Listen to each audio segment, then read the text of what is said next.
My first impression was really good because when I came first time in July, I actually came for 1.5 days. I know Indian startup, the whole IT sector, how it started 30 years ago, and it's now transformed into a mega industries. I could feel that there's a lot can be done similar fashion, right? Okay. There's a lot of things can also happen in Uzbekistan. Now, from those large investment, all these greenfield brownfield project, I transitioned into startup ecosystem when I was seconded to help building Hub 71. Along with two other gentlemen from Mubadala, take it to frontier market, emerging market, where there is a gap. So, hello everybody. Today is our next podcast with our new guest. His name is Swethal Kumar. He is the CEO and managing partner of Startupscale360, which is a startup ecosystem builder based out of Dubai. Hi, Swethal, and welcome to our podcast studio. I know that it's not your first visit in Uzbekistan, and every time you come, you are you're visiting Uzbekistan for see the development local Uzbek startup ecosystem. So, what are your impressions from Uzbekistan and from Uzbek startup ecosystem?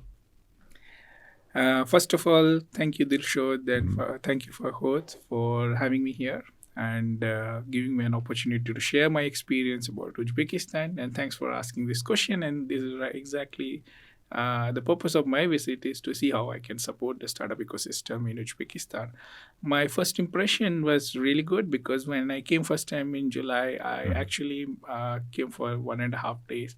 I met basically, IT Park team, and I realized that I think the kind of infrastructure being developed and also the vision of the government, Mr. President's, the long-term initiatives for building a whole IT infrastructure. So I realized that this is something really massive for the region. And it will definitely help the ecosystem for the startups as well. So it's kind of already laid, laying foundations for that. Another thing which I learned apparently that Mr. President actually visited India and met our Indian Prime Minister, Mr. Modi, and when they visited Bangalore, he was fascinated by kind of the infrastructure and the IT hub India has. And he asked that how India government can help setting up a similar thing in Uzbekistan.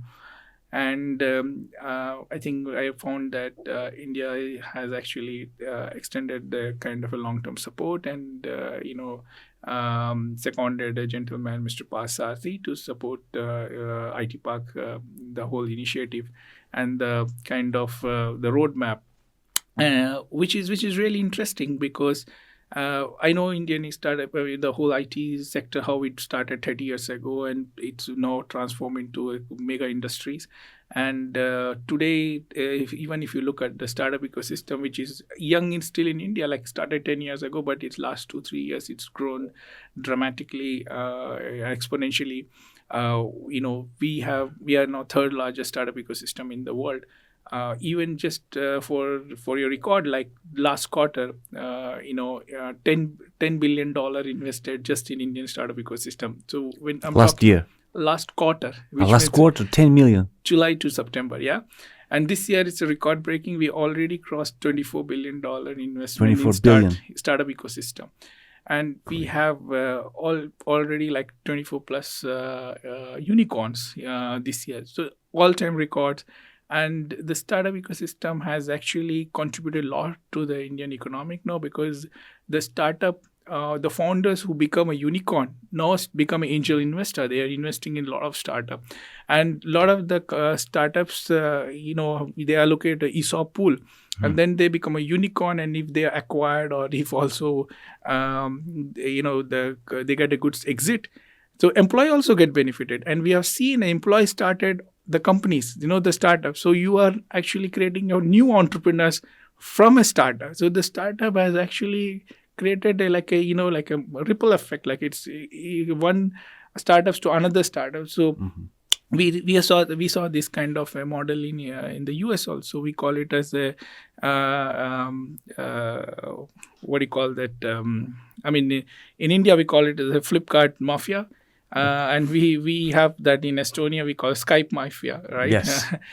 So yeah, I mean, yeah, in the US we call it PayPal mafia. So basically, all the guy who exited from PayPal has started, a global company. 500 startup founders from PayPal. Even Sikoa Capital, which is one of the largest fund, is PayPal. And then we know Elon Musk was also associated with PayPal, and each entrepreneur and their employees have started various startups, right?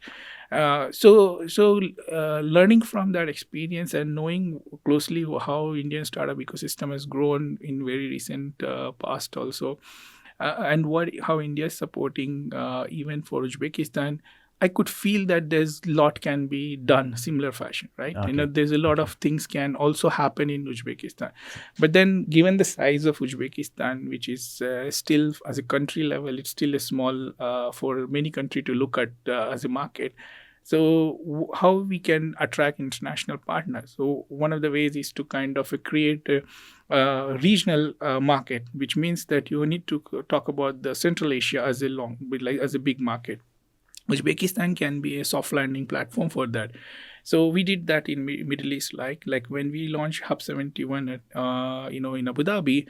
The idea was to create a soft landing platform for MENA. So Abu Dhabi become a soft landing platform, and that was the initiative of Hub 71 when we launched in Abu Dhabi.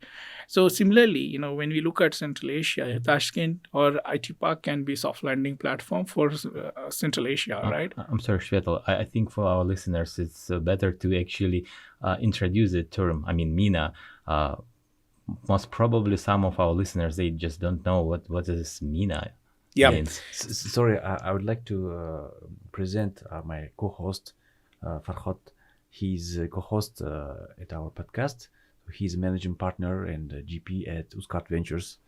So, and yes, before your question, Farhad, your biography. Yeah. Where did you study, and when did you start to developing the startup ecosystem, and why?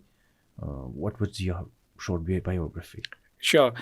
So first of all, let me clarify the MENA part, which is, I totally agree that the listener may not understand what is MENA means. So MENA stands for Middle East and Northern Africa. And to your earlier question about Uzbekistan, I will touch upon when I talk about my bio. So now I'll jump straight to my bio. So my background is I'm from India. I grew up in India. I did my commerce graduation. So I'm a graduate in commerce. And I'm also a chartered accountant from India, which is a highly professional body when it comes to finance, accounting and auditing. I also did my MBA from London Business School. I moved to Dubai 20 years ago, so almost 2 decades now I'm living in the UAE. My career I started with actually IT company in India, which is an obvious reason, a lot of IT companies in India, so you get easily job. So I started from IT company in India, but when I moved to Dubai, I started my career with the textile group. And then after that I moved to Mubadala Investment Group, which is one of the largest sovereign fund in the world. So predominantly my major part of the career, over 12 years I worked with the group. I started my career with one of their JV called Emirates Aluminium Smelter, which is the world's largest single site smelter. So we pretty much it's a greenfield project, started from a proto cabin and transformed into mega factory, and later it got merged with Dubai Aluminium, and it was like $20+ billion company, after the merger. After that, I moved to head office, was part of the aerospace platform. And the platform has like 22+ portfolio companies, mainly looking from finance and strategy and investments angle about, and accounting, of course, for the head office for these portfolio companies. And then I was part of a JV between Mubadala and G Capital. I don't know if you know, G had a capital business a few years ago, which is G decided to kind of to kind of close the business, and they sold it to, I think, Apollo Asset Management globally. And hence the JV of Middle East with Mubadala also had to terminate. So after that, I was in head office. Mubadala went through 2 back-to-back merger with IPIC, which is International Petroleum Investment Council, and ADIC, Abu Dhabi Investment Council, and that made Mubadala one of the largest sovereign fund in the world. Like I said, $250 billion and above asset under management. And then during those period, I was like appointed as the head of financial governance, because governance was very important during that merger time. In between, I was seconded as the CFO for healthcare assets. Now, from those large investment, all these greenfield brownfield project, I transitioned into startup ecosystem when I was seconded to help building Hub 71, along with 2 other gentlemen from Mubadala. We started pretty much from scratch, and we partner with international. Swethal, it's quite drastic, switch from the one of the biggest sovereign fund, being the head of finance, like vice president of finance, and switching to the venture ecosystem, venture investment. Quite drastic change, quite drastic switch. So can you just touch upon that switch, because it's quite impressive? You just achieved so many things in your life, being a head of the finance of one of the biggest sovereign fund, and then you just switch to venture investments. Yeah. So what makes you do that? Yeah, so I was, of course, vice president finance for Mubadala. After that, when I started with Hub 71 project, I think that was completely give me a different perspective of looking at the startup ecosystem and the whole entrepreneurship, innovations, creativity. Honestly, I realized that ecosystem in Middle East itself is young and it's fledgling. So there's an opportunity to look at how to support startup, primarily. When we officially launched Hub 71 towards the end of the year, it was a big question for me to, of course, I had to go back and my secondment got over. To continue or to basically look at, continuing in the startup ecosystem, or basically look at different projects, or possibly look at different job, right? But for me, I like the ecosystem, but so it was a big question. So I got a good support from my family to take this jump, to leave the job and actually start something of my own. Thanks to my wife, thanks to my friends and family who supported me, and they said, yeah, I mean, of course, I always wanted to be an entrepreneur, to do something. By the way, I started one startup, 4 years ago. In MENA? Yeah, I launched in India actually. It was basically a startup. I wanted to. It was more of a social, you can say, initiative to kind of support, people of determinations, and basically, what he calls, the special kids, special need children and all. How you can connect with the volunteers, because most of them. It was successful, your startup? So like I said, it was a more of a social cause. I wanted to create an app to connect volunteers with, because I know there's a lot of volunteers with the good intention to support people with disability, special kids and all those, to kind of connect them, help them, take them to, let's say, supermarket, get them for medicine, or spend time with them. So that was the intention.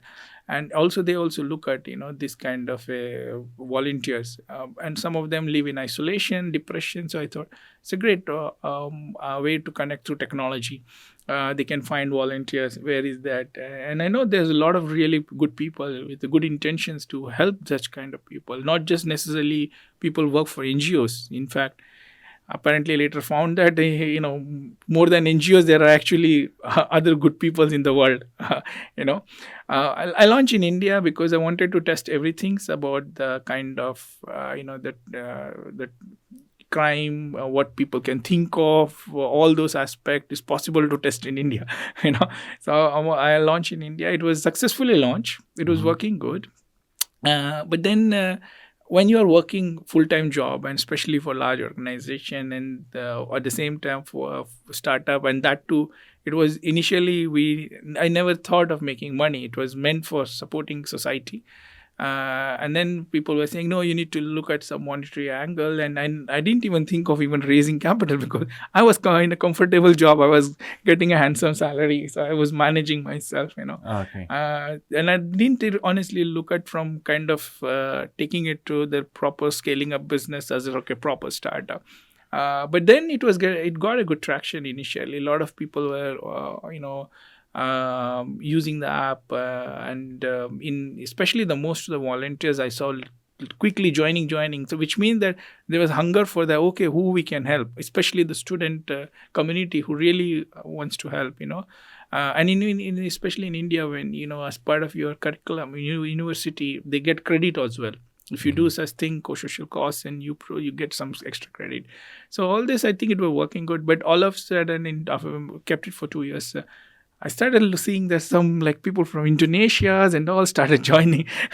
And there's so many people when they join, when you don't have control, even though a lot of security features were there, I was a bit worried, because if something goes wrong with the old senior citizen and people of determination, it is not good, because then you are more liable. So I was a bit worried that I'm doing full-time job and I may not control that part. So I decided to close, because it was not honestly meant for money.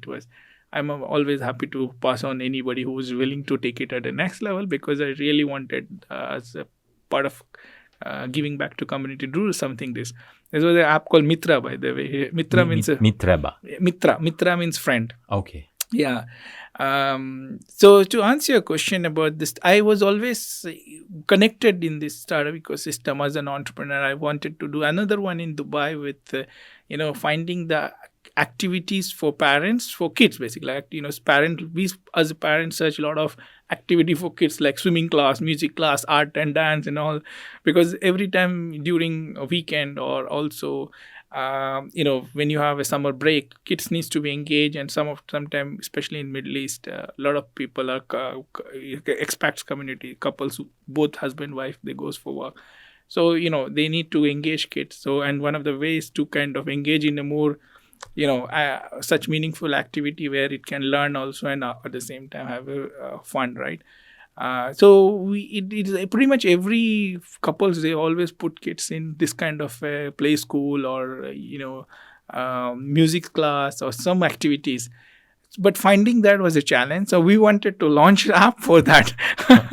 Yeah, so apparently I found a co-founder at that time, and again I was working, and she was from another business school. So we had she was from Strathclyde Business School, and I'm from London Business School. So there was a common business school alumni meet, and we met in that alumni. Again, it was a social project, right? No, that was actually meant to be a proper project. Yeah, that was meant to be a proper project. And she wasn't working at that time, so she said, okay, she can lead that part.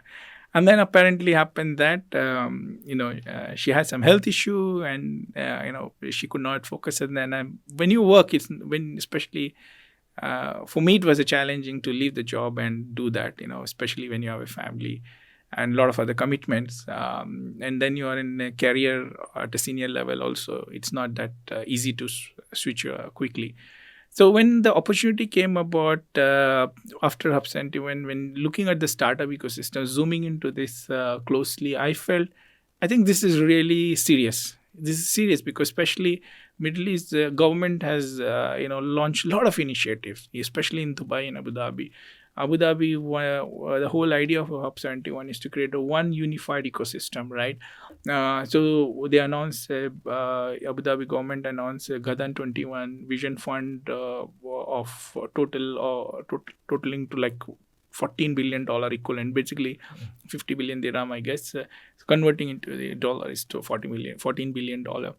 And 40 billion, it's the government of Abu Dhabi. Yeah, this is to build the who want to invest or finance for developing the startup ecosystem in Abu Dhabi. So it was not just for startup, because it was for creating a knowledge economic, innovations, industrials, a lot of things, everything. So one of the verticals which we wanted to focus is to build a startup ecosystem, and Hub71 was funded, I think, $100 million to start with. And then a lot of funds also were set up. ADGM, which is one of the regulators from the UAE, based out of Abu Dhabi Global Market. That is what ADGM. I know that you're more interested to know the full name of the acronym. No, it's just for my listeners. No, I agree. I totally agree. For the Abu Dhabi Global Market, we call it's very, like, in short, we call ADGM. It plays a very vital role especially in Abu Dhabi and generally by and large in MENA ecosystem. A lot of the funds are coming and registering in ADGM, and because of that, the investors community is growing, and that's helping the MENA startup ecosystem. And I felt that there's a lot of things happening in startup ecosystem. It's early, but even Mubadala announced a $250 million fund for investing in startup, as well as a fund in VCs. So 150 as a fund of fund and $100 million directly into startup. So there's a lot of such announcement happen, and that was an opportunity. So for me, it's like to decide, like, to get into this on my own entrepreneurship, which I always wanted to start as some startup. But then I felt that I think instead of I start a startup, I can be basically helping so many startups. I can help thousands of startups. I can help create a lot of entrepreneurs. And that's why the idea of Startupscale360 came, that how we can support startups to thrive in this ecosystem, scale up their business. We advise them, we mentor them, we help them raising capital, we provide them market access. That's one side. Now you are talking about Startupscale360 of your project, okay. And when did you launch it? And who are the founders? And what is your role there? I left end of the 2019. I left Mubadala, and pretty much early 2020 started this Startupscale360. My partner and co-founder is Frank Sampson. He's been living in the Middle East for like 40 years plus. We have also background is on startups.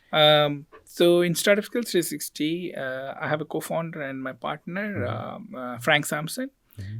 He's been in the region, MENA region, for like almost over 40 years. His background is not startup. His background more into providing the accounting and auditing support services. Okay. So that's where we complement, because I come from investment background. Of course, I have finance experience, and he has accounting and audit service. So some of our startup, which if they need that complementary service, so he manages that side. We build a associate partner network. So we have partners in the US, UK, Georgia, Romania, Bahrain, and India. India, we got 2 people, because India is a big country, and we have one from Southeast and other from the Northwest. So these are the partner help us to provide our startup the global market access, as well as also to tap their investors networks. Yeah. Okay, quite impressive, Swethal. But I think then in a region of all your endeavors is you're inching a feeling to be an entrepreneur, to be a startupper. I think this is the main point, the main starting point of all your endeavors. I mean, after your work for Sovereign Fund, it's my feeling. Actually, no. I'm an entrepreneur, because ever since I started Startupscale360, it's an entrepreneurship journey already started, and we are a startup because it's not very old company, just started 2020. So even though we are for startup, but we are in essence is a startup. Okay. And as startup builder, what your project, the Startupscale, is doing? Yeah, so it's a good question, because Startupscale360 is, yes, we work directly with the startup. We really help some of the startups scale up, and I can give some examples later. But other area which we focus is to build ecosystem. Exactly like my background from Hub 71 and Mubadala, I want to kind of take it to more at a country level. Because I think there's MENA, I have seen this successful model of one unified ecosystem in Abu Dhabi, what we are doing that. and this is something I feel it's a really right model, and I've seen this thing in India also, right? So this is the, as an ecosystem builder, what I'm trying to do is to also take it to frontier market, emerging market, where there is a gap, right? So for example, we started with Georgia. So one of my partners, associate partners, which I said from Georgia. When did you start in Georgia? Yeah. So I'll talk about Georgia part. No, when did you start in Georgia project? Georgia, right? Yeah, So when? so the idea started in December 2020. Okay. Right, but like I said, so one of the partners is a Georgian guy, Nicholas Kovakidze. He was my classmate at London Business School, so we met from there. And he's you can say 15 years ago he started his own IT company. He has different projects as well, event management and SoftBank robotic partnership they have. So 15 years ago, he was a startup, but back then nobody used to say know about this startup, meaning in Georgia. So of course, when he looked back, he said that I was also a startup. So when he looked at what I'm doing in Middle East, and he was as an associate partner supporting us for us in Middle East, then he said, let's do something in Georgia. So I said, yeah, why not? And then I shared all the models which we worked on. And then we decided to start in Georgia. So we met Ministry of Economy and Sustainable Development. And we discussed about our plan, and they liked it. And they said, yeah, I mean, we fully acknowledge that there's a gap and we need people like you to support. In fact, they have a Georgian Innovation and Technology Agency, JITA, which is a government initiative. It falls under Ministry of Economic and Sustainable Development. They said there is a ecosystem initiative there, but of course, need more and more international partner. So they said we need to work with JITA. So we collaborated with JITA. Mr. Avtandil was really, embraced the idea, very supportive. And we, with the help of JITA, we officially announced the product called the Crossroads. So we launched Crossroads in Georgia on 21st April 2021 this year. So after December it took 4 months to kind of from ideation to what you call in startup language MVP, minimum viable product. So we had our first MVP, which is in the form of press conference. We did an announce, and it was media attention received not only from Georgia but even from different part of the world. Middle East College Time has featured. Forbes has actually written an article about us, and it was featured in Bloomberg, Euronews, and various local media channel in Georgia. After that, it was very interestingly region, especially Caucasia region and neighboring region realized that what we are doing, and they all collaborated. But one of the things which, if you build a startup ecosystem, yes, you can collaborate and cooperate with the local partners, but it is important to also get international attention. So for us to get international attention, it's not that possible that you meet each one of them and invite and be part of the ecosystem, because it's a very time consuming. So we thought one of the best ways to do is to run a startup event, right? So that is how the Crossroads events was announced, and it was supposed to happen on 1st to 3rd September of this year. But there was a sudden rise of COVID case in Georgia in the month of August. Government canceled all the events, major events, and hence we have to move our events to next year. So it will be happening in May 2022. Mm-hmm. So the Crossroads, the product you mentioned. So can you just touch upon that product for our listeners? Yeah, so the Crossroads, like I said, we are running a startup events, one of the largest for this region. And we have a very global speakers coming for this, even speaking about their experience. Okay. We have a speaker who's talk about regulations. We have a speaker who's talk about the investment landscape. We have a speaker about the women empowerment and various different space tech, agri tech, fintech, ed tech, different topics. We have it. Why we are doing is that so that those international partners, they may see potential in the Georgia, and Georgia can be a central hub for Caucasia region, And even though the population is small, but Georgia ranks number 7 in terms of ease of doing business. So it's easy to start company, and you can pretty much access that market, right? So that is why we thought the running an event can get international attention. Okay. That's quite impressive. Thank you. And you're based in Dubai, mostly. Yeah. So what are the main characteristics in the trends and dynamics of MENA or Dubai startup ecosystem? And how do you see the differences from our local or Central Asian startup ecosystem? Yeah. I think it's a good question, because when it comes to the market size, if you look at Central Asia and Middle East, pretty much same in my view. But what differentiates is that the Middle East is at least little more mature than Central Asia. I think there's advantage because a lot of the government have announced a lot of such initiative to support startup ecosystem. Plus, they have money. They're really pumping in a lot of money to build that ecosystem. Now, there's one thing which I really like from Middle East is that there's a cross-border investment happening. So we see they don't care whether the startup from Egypt or from Kuwait or from UAE, because they look at this as a great idea.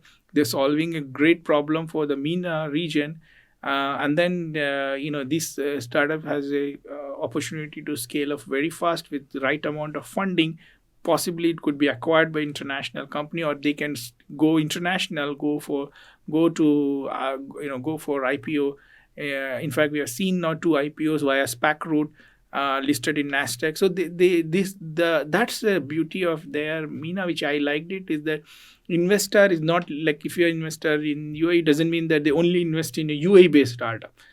They can invest in Saudi startup. Saudi fund also not like limiting themselves to Saudi startup. They can invest in US.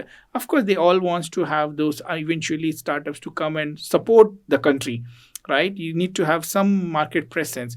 That is always a requirement, but they will always look at investing in different startup cross-border. And then, they can take it really global, and that give them actually good opportunity to exit early, because as investors, they need an exit, right? If they just narrow down to a market, then it will be very difficult, and then you start competing. That's a good part of MENA. And I think Central Asia should also look at that. Like the fund, whether it's an angel network, whether it's a fund, or whether it's a corporate VC like you, should look at cross-border investments, because that give a bigger market, and that's quickly to startups to kind of enter into different market with your support or with your other fund supports. And also you possibly the international fund will come and look at that bigger market now, right? And they can also come at a later stage to invest, which give an opportunity for you guys to exit early, right? So that is something differentiate one. And from a MENA perspective, where is more improvement required is like, I think we have a different ecosystem created, and a lot of jurisdictions are there. So I think regulatory perspective, some bit of challenge there, because each country has its own regulations, right? So like if I just give an example, for example, in India. Now, India as a country is big, and but the regulation is dictated at a central level. But if you look at each state is like a country, European country, to be honest. If you look at each state, the population size, land size is as good as we're talking about Germany or France or Spain or Portugal, and the language also different. So, like Europe, we say French, Portuguese, German, blah, blah, blah, right? And in India, each state has its own language. So for us, like each state is like a country. And if you add all European countries like one India. But in India, advantage is that the policy and procedures all are and frameworks are all dictated at the government central level. And the state government can have an additional policy to support startup ecosystem. So, the startup can move freely. So, which means like you are moving in different European country freely, right? It's the bigger market is become India. Whereas when it comes to Middle East, what happened is that because we have so many countries connected very closely to each other, it's not far from, you can literally fly in an hours to all this region. but each country has its own regulation. That become a sort of a roadblock for startup to enter into the different market because of regulatory restriction. Mainly where the startup is regulated. When it's a fintech startup, or if it is a mobility startup, some those startup where there's a regulatory intervention required, the expanding is there is some sort of a bottleneck. So it's not really bottleneck. I would say it just slow down the process. Of course, they can always find a solution, but you have to always go through all these regulations. Even healthcare, for example, in fact, sometime within a country there are two or three regulators. So you have to, even if within a country, one city to other city you have to go, you have to pass through all those regulations. So sometimes if there are too many this kind of regulatory hurdle come, it's become difficult for startup. So that is something I think needs to be addressed in my view. Yeah, I think we need to actually put some comments for our audience. Swethal actually met all crucial players of our investment ecosystem, here in Uzbekistan. And that's why he just jumped through the... He met all of them, and he already knows what is some regularity pitfalls, some bumps in that road. And I want to just kind of step back just a little and just to touch upon that issues, because after meeting all these players, of course, you got some impression or some thoughts, what should be done, what should be tackled, first of all, for improving our local investment ecosystem. So I think that will be more direct concern for our audience. Yeah. How we should tackle those pitfalls, how we should actually correct those bumps in the road. Yeah. No, I think it's a valid question and pretty much, aligned with what just Dilshod asked about the comparison between MENA and Central Asia. So I think I feel there is a similar challenges when it comes to the, cross-border. So because of the different regulations and different players are involved. But here, the one good thing is that there's a still early stage, so we all can work together. And Uzbekistan, in my view, can be a great soft landing platform because we have a good IT park, and of course, Kazakhstan has also Astana Hub and AIFC. So there's people all this country can collaborate to create kind of a one ecosystem.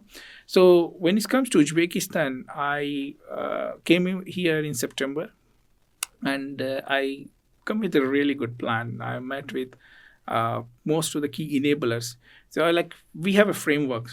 Framework is when it comes to ecosystem in general, we say the key stakeholder for this ecosystems are government, regulators, accelerator, incubators, venture, basically investors community, academia, mentors, thought leaders, or innovation hub, and generally the service providers. So this is a framework which we have, which is basically are necessary for supporting startups, right? So startups should be surrounded by this. It should not be scattered that startups struggle to reach out to them. So it should be surrounded by this. And that's why I keep saying that, you have amazing IT park, great infrastructure. It should be around that. So the startup feel that, where to go. If it is a fintech, yes. Oh, I have a Uzcard fintech accelerator. Great. If it is any other sectors, education, they have INHA and various other players have their own some program. So I actually, when I came in September, I identified those enabler. So pretty much I met what you said. I met so many players. So I met with you guys, Uzcard Ventures as a corporate VCs. I met academia perspective in our university. I visited Turin Polytechnic University. I met Astrom IT Academy. From academic perspective, from a fund investor perspective, I met National Uzbeki, Sturgeon Capital, and Battery Road from Singapore, and from corporate innovations perspective, I met Uzoto, deputy chairman, and even from various accelerators here. And IT Park, I mean, pretty much UNDP, the role which they are playing, most of the player who's involved in supporting startup ecosystem I met. And I found that actually everybody has some mandate, some initiative, and they have a good intention to support startup. But perhaps not many startups know that what are things happening, right? Which means that things are working in silos. There is something missing. I mean, startup still, when you talk to startup, they say, show me the money, which is obvious, which is not just a Uzbekistan startup, which is a global startups issue. Show me the money, right? But it's not always about money. It's all about, you need a lot of handholding for startup. You need mentoring, coaching. You need access to this kind of enabler, because beside money, this is how you increase the maturity level of the startup, and eventually money will come. And of course, this kind of ecosystem will create awareness. You get more and more angels to come and participate. Fund will look at, okay, there's something happening. This look like vibrant ecosystem. Why only this player looks like great startup, and then they look at coming to this region. So that's where my first observation was that when I went back. The takeaway was that great players are there, but with most of them working in silos. They may have one or two collaboration with one or two people, but not seeing as a one ecosystem. So when I went back, I think for me was to come back with some sort of takeaway. Basically, the takeaway is to translate into actions, right? And so, of course, I started conversations with IT Park, Mr. Fahod, and he said, yeah, I mean, he liked the idea, and he said, share with me your plan. And then I shared something. Dr. Pastor, he was very supportive as well, and he helped me to kind of, give his view about what he thinks from India's perspective. And of course, the National VC was running this masterclass, so there was obvious reason, to kind of meet with all other international players, as well as to reconnect with the other enablers. So this trip was more to identify kind of actions, how to help all of you players to create one unified ecosystem, and how we can, our network, the global network in Startupscale360, really we have connections of the global fund, global mentors, how we can help tapping to that. We have a good collaboration we just signed an MOU with University, Kerala Startup Mission, one of the largest startup ecosystem in India, in fact, one of the largest in the world. And they launched last month, Asia's largest digital hub. And they have 150 university research centers. So they also look for kind of collaboration with, global university partners. So there's a lot of things can be then start international exchange of those kind of a partnership, right? So, but the first is to focus local unification, then connecting with global.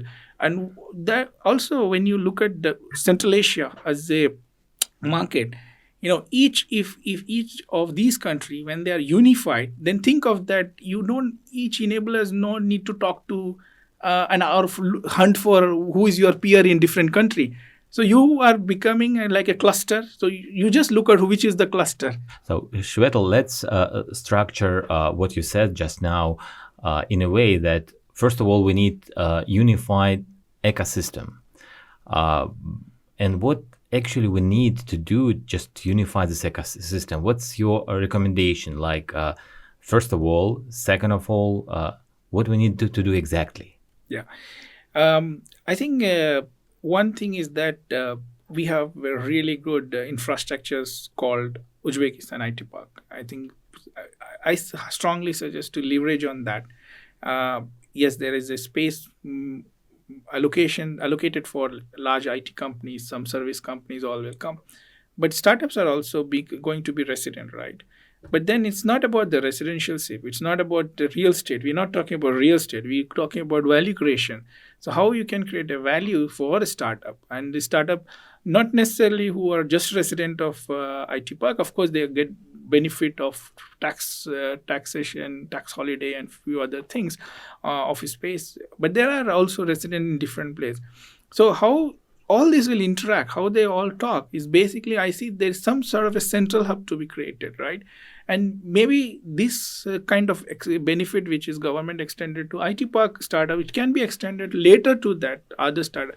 or they all can be under IT Park, right? I mean, there should be some sort of a presence there in IT Park, right? So, for example, you can have your accelerator, your program is here, right? But you should still have some sort of a presence over there, so that if a new startup is coming, they know that, yeah, there is a Uzbek VC in fintech, great accelerator program. Why should I hunt for Google that? Because I can clearly see that they are doing a great program and adding a lot of values. Similarly, there's like, for example, university led, they may have a innovation hub, or they may have an entrepreneurship program, but the startups need some sort of a, young students. There are two ways they can benefit. Once the students can go as interns to IT Park or the startups, and they can learn about what startup is doing, what sort of the idea is created. Plus, they create their own idea. They can be later transformed into a startup, and they can be registered at IT Park or other ecosystem which is supporting startup.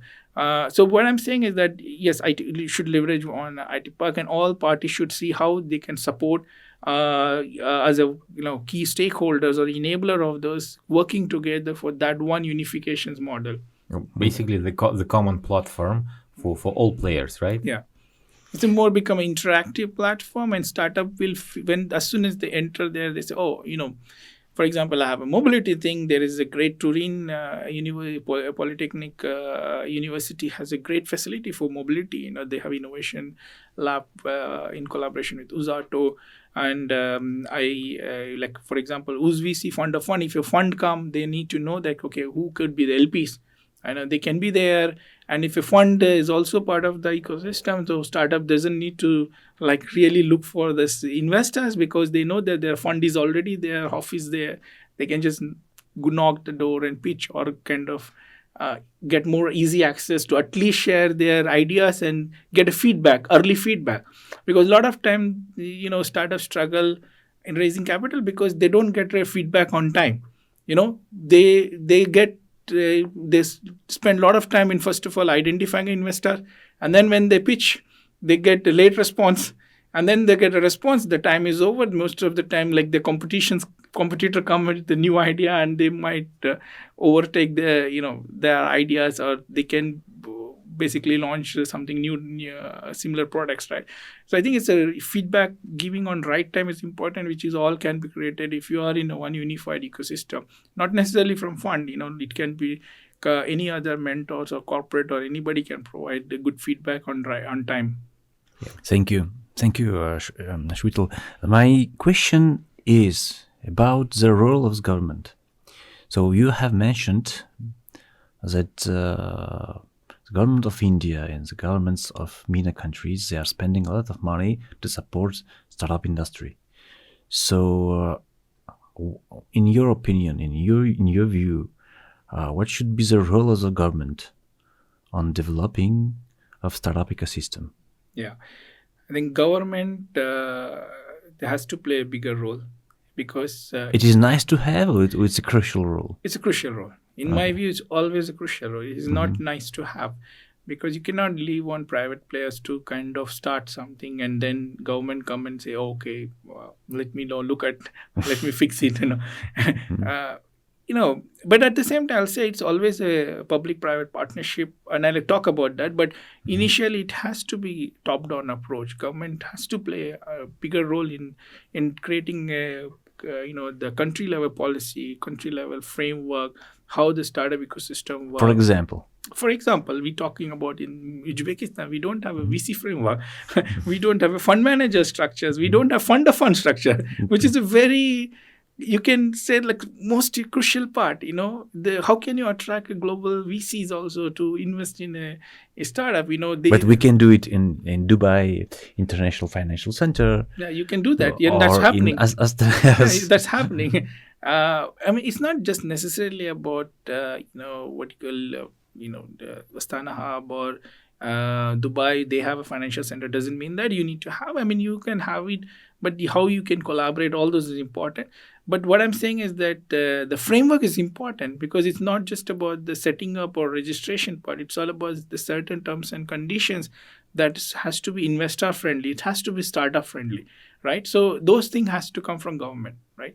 So the regulators plays a bigger role when it comes to fintech now, financial centers, or um, I'm assuming Ministry of Finance here has to come with some sort of a plan. Similarly, like if you look, we're talking about different startup doing a lot of electric vehicle, EV charging infrastructure. Now this requires intervention of road and transport authority. Right now, some startup is literally coming up with amazing idea in the healthcare sector. Like I don't know, in Dubai before, the pharmacy delivery was not allowed. You have to go with prescriptions to pharmacy to get your medicine. Now here, for example, Azan Apteka was delivering, like they have like 800 plus pharmacy, which is great. But in depend on country, they have to change the regulation. Now Azan Apteka is coming to, they are already in Dubai, by the way. And okay, the first condition is to have the proper regulation in place. Yeah. This is the must and foremost. We should have it first, and then we can actually attract investment abroad or something. Did I get you right? Not really, because what I'm saying, the government level of initiative of building, startup ecosystem with right policy, procedural frameworks are important. But sometimes what regulations, like specific sector, you cannot anticipate what's going to come. It's not always happen that, okay, you think that, oh, there will be great disruption going to happen in mobility and let me think about that. So sometimes what happen is that disruption happen and regulation change, right? Which is okay. Like, for example, a lot of countries were not prepared about the drone infrastructure. Drone were flying left and right. There was no regulation, but drone company were like fledgling. Swethal, but we need to have first of all, we need to have the disruptive technology. But in order to have disruptive technology, we need to have some technology in place. Something should be started.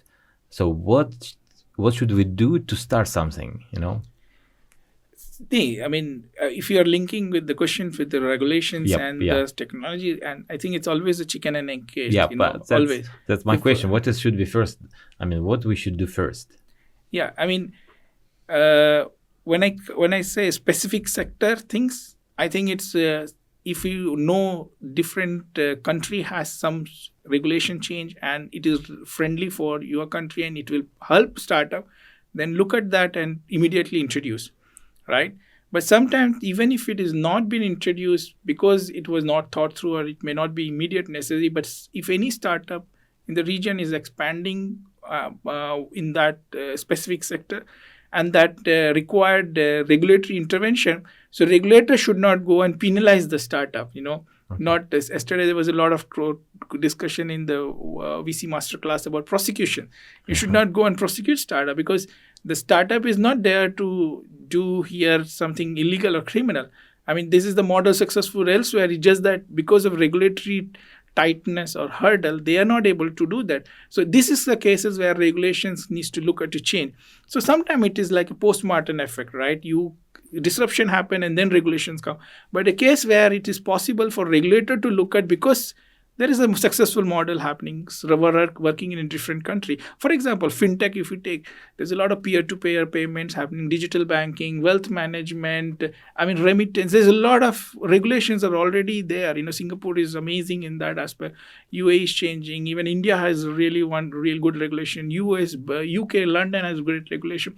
So their best practices are there, right? So can we adopt? No, and that's something which government can look at. Can we get a startup? So it's like sometimes what happens, okay, create regulations, but there's no startup. So what's the point, right? But sometimes startup will come, but you don't wait for that. So it's all important. It's a priority things. Is fintech is my priority or not? If it's country level my priority, I think I should, as a government, they should say, let me look at that, and it will help startups so that if the new startup come, they will it's like a plug and play case. They don't need to worry about the regulation because regulation is already there. Sometimes there's no regulations, but startup is there disrupting and already started functioning. So we call it as what's the market principle? They're just doing the market principle, but there's no law, right? But doesn't mean that they are breaking the law. So this is where some relaxation should be there for supporting a startup, working with like I said, key enablers like even IT Park or different I mean, when it comes to fintech, you guys plays a big role. You have a big bank, so all those should kind of collaborate, do brainstorm, and say how we can support. There's a startup is there. They are doing. It is not really favorable, or let's say it sounds unlawful, but they are not unlawful. So we should not penalize them, right? You know what I mean? Yeah. Okay. And how do you think your project, the Startup Scale 360, how the local ecosystem players we could cooperate with you on to develop local market? Yeah. Some common events, for example, or but by the way, Startup Scale is a non-commercial organization or it's a commercial organization? It's a commercial It's a organization. commercial organization. Of course, we live But as a it's- bread earner for that. Show me the money first.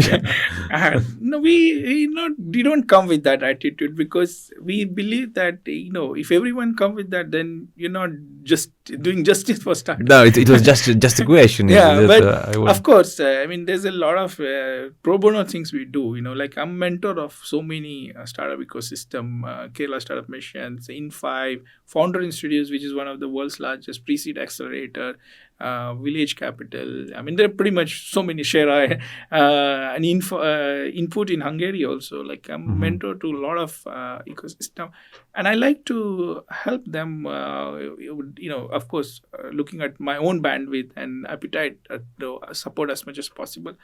But we have our own model, of course, when it comes to advisory, it's directly working with the startup. We have our own consulting services, because we clearly work on a scope of the work, what they need, and then we work on that aspect. And when we also do a deal close, right? So we reach out to our network of investors, and we go through we have our own very detailed due diligence process, and we understand investors' mindset. So pretty much prepare startup for that before we reach out for raising capital. So we help them in all preparations, and even for pitching, we look at the whole business model, financial model. We look at the pitch deck and all, and then we prepare them for pitching, and then we take it to our investor. And when we close the deal, we work on a success fee model. If we successfully close, we get our success fees. So these are the model when it comes to working on a startup. What's come to ecosystem building, of course, it's more at engagement with specific partners level, that enablers level. What is their requirement, and how we can, as a consultant and advisor, support and help them in terms of fine tuning. I'm not saying that everybody has a gap. Everybody may have some gap. We just need to look at things in their blind spot and say that, hey, you know what, you can improve this, and we can help them in improving. We're not here to re-engineer everything or change everything. We just need to see that how to, yes, unification is must, but within, if you look at each players or enablers, they may have some requirement, and we can help them in that. So that is how we see, and we work on the model. Okay. Okay. Well, I think so. It's not my question, which I wanted to ask you previously, but I got it just from what you said just now. So what's your opinion? I mean, from all those meetings, from searching, from talking to people, to local people. So what's your opinion on perspective? What is Uzbekistan most strong competitive edge? What should we bring to the world? I mean, what things in which we are best? One thing best is you get a very smart young talent. Oh, I thank think you. this is really good, honestly. I think 60% of youth you have, and many of them are highly literate, Yes. and also 99%. very highly 99%, literate. yes. That's why I'm very highly literate and very smart, and actually they have a passion to do something. It's like everyone has, they want to show something, which is what I like that. And when I meet a young startup also, they all have a global vision, like really they want to, I mean, they look at, of course, Dubai as a market, but I'm saying even in the regional, they want to do something. You met local startups too? I met a lot of startups. Oh, by the way. okay. Yeah. In my last trip, I met Zip24. I met Zanaptika, Iman, Micro 24s. In this trip, I met also a few more. builds, and so many. Actually, I met a lot of startups. And interesting, my last trip, I also was looking from a mobility fund perspective. I can talk about the fund which we are launching, and Zip24 and Azan Apteka was pretty much a right fit for that. And of course, we were like looking, more detailed about due diligence and stuff. But we haven't engaged because our fund is being registered now. And Iman also, we thought it's a fintech, but there could be mobility angle because fintech is underlying theme of our mobility funds which we want to launch. From that angle also we looked at, and otherwise from ecosystem building and supporting startup to scale up their business and take it to international market, primarily to Middle East. I was also looking at that. Okay. Swethal, you just mentioned to me 2 days ago about your new fund that you are planning to start with your partners. The name of the fund, Mobility Fund. Well, can you just briefly tell us about that fund? What is the mandate of that fund? What's the geography? What is the focus of that fund? Is the amount the fund? Yeah, of course. And this is the most important size. question. What's the amount? What's the volume? Size of the fund. Yeah, definitely. So during the VC masterclass, which is organized by National VC, I introduced the fund. It's a mobility fund, but the name we're calling it as a fifth dimension venture. So my partner... Fifth dimension venture. Okay. This is a new fund which we are launching in Abu Dhabi. It will be registered in Abu Dhabi global market, but it's a global fund investing globally. What is mobility? Mobility means the movement of goods, service, people, or even data. And we're focusing on 4 verticals like land mobility, air mobility, sea mobility, and also the space mobility.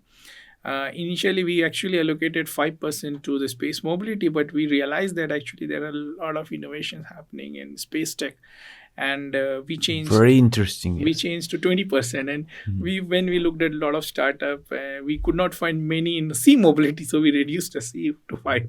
Our distribution is 60% in land mobility, 25% in air mobility, 20% in space mobility, and 5% in sea mobility. Another angle of space mobility, today I had a meeting with Uzbek Cosmos. You met with them? Yeah, I had a good meeting with them, and they are really want to focus and create Uzbekistan as a space tech hub. And they have a plan to also run first program next year and with 5 startup.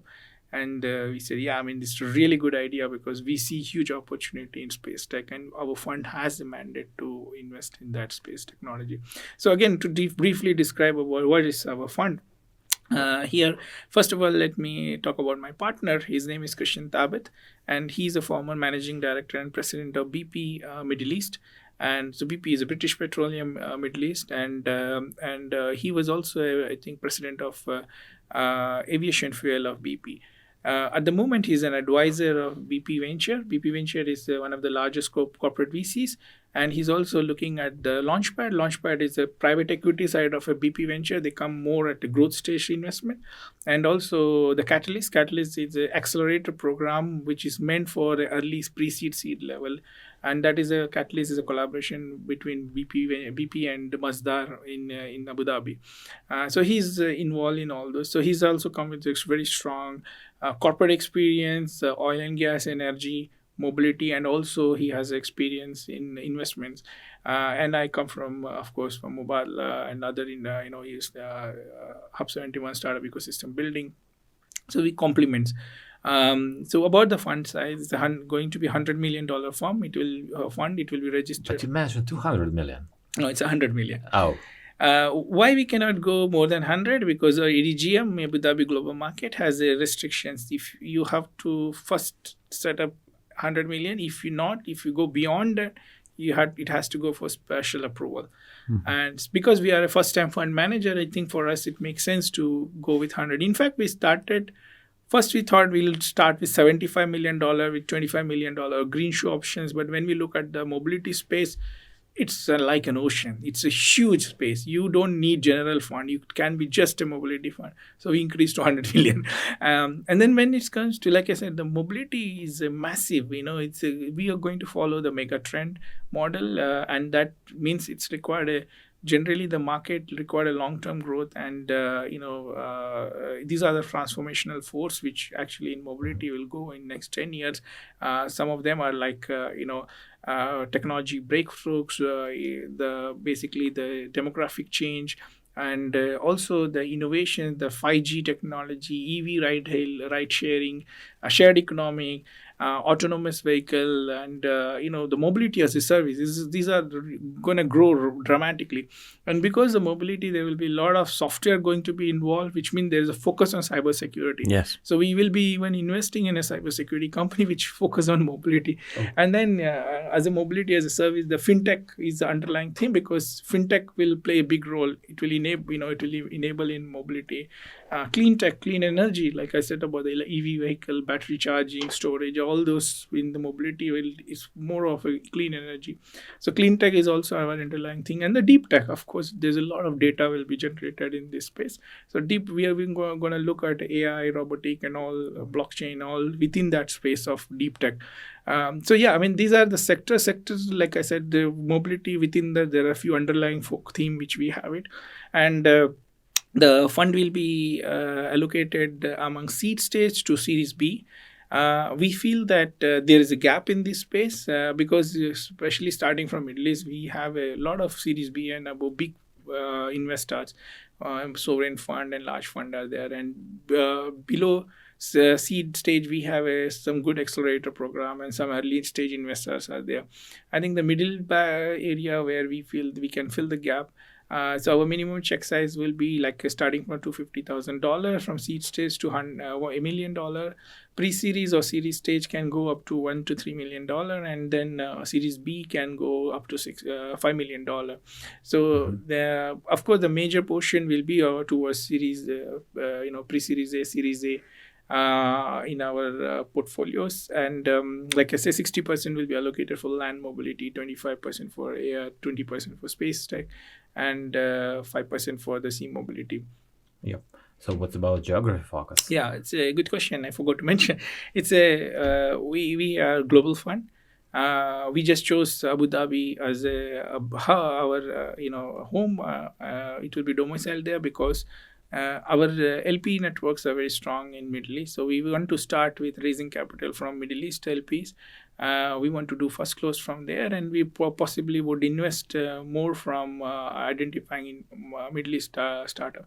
But because it's a global fund, we want to go with the global investors. And at a country level as well, we want to approach them if the fund of fund or large corporate or investors invest in our fund. We are happy to recycle that money back to the country by investing in their startup. Like for example, if when you looked at Uzbekistan's few startup, we can invest in Uzbekistan startup, and if we can have a fund as a LP who join our fund, then we can recycle back to the country. So what's about if you're not going to have any Uzbek LP on board? So what's about that case? So it's like I said, fund will always have a LP to close. We need to close somehow. Okay. So most of the time it's like who is our anchor investors, and who predominantly the anchor investor will have presence in your board as well as in your investment committee. So when it comes to the investments in the area where when you see that we don't have fund, and at the same time the market seems to be small, then it has to be case by case taken, because depend on the opportunity. If this startup is good and it can scale the business, it can take it international, they have a good regional presence, then of course we feel that they can be global. So it's all again case by case, because we're not limiting ourselves to Middle East or even in the UAE. We want to look at global startup. Actually, we looked at around 150 startups globally. And for phase 1, we have identified around 15 to 17 startups, including we looked at even like I said, Uzbekistan startup who could be possibly our investment target. And depend again how we can also raise capital, so that depend on the priority of LPs, we can start looking at investing accordingly. Okay. So many thanks. Thank you. Thank you, Swethal, for your time and for sharing with us with your views, for your plans, and see you soon. Thank you. you. Thank you Thank so you. much. Thanks for Thank you having so me much. here. Thank you so much. My Bye. pleasure.